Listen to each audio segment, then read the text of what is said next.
له تلو نیوز سره د امرالله صالح تازه مرکه او مهم ټکي د چې امرالله صالح د ډیورند طالبانو اشرف غني خلیلزاد او عبدالله په اړه څه ویلي دي دې ویډیو کې را سره وګورئ او چینل سبسکرایب کړئ. درنو لیدونکو السلام علیکم، وخت مو پخیر. لومړی امرالله صالح وایي ډیورند افغانستان کې پر یو کمزوري دولت منل شوی و، اوس یې وخت پوره شو، موږ د ډیورند سند پاکستان ته نشو ورکولی. دوهم، پیښور د افغان پاچاهانو د اوړي پلازمینه وه، مبتقاوالی پاکستان ته نشو ورکولی. دریم، د پاکستان ویره دا ده که چیرې افغانستان کې سوله راشي نو د کونړ اوبه به راباندې وچې شي.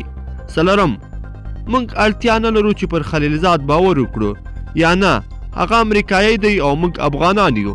پنځم، امرالله صالح وایي زه د ولسمشر غني مټ او ورور یم، دا مې په ولسمشرۍ ماڼۍ کې مقام دی.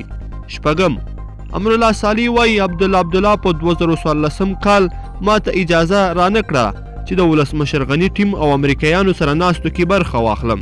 اووم، امرالله صالح وایي یو وخت جمعیتي وم خو په 2015 کال کې مې له جمعیت سره خدای پاماني وکړله.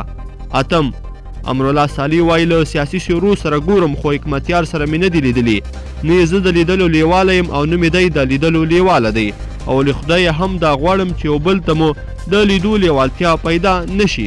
نهم، امرالله صالح وایي که چیرې ما ډیورند ونه ګټلو نو زموږ راتلونکی نسل به ډیورند وګټي، پاکستان ته یې هیڅکله قواله نه ورکوو. لسم، امرالله صالح وایي جګړه نه موږ بایللې ده او نه هم طالبانو بیا سیاست بایللی او موږ بیا سیاست ګټلی دی.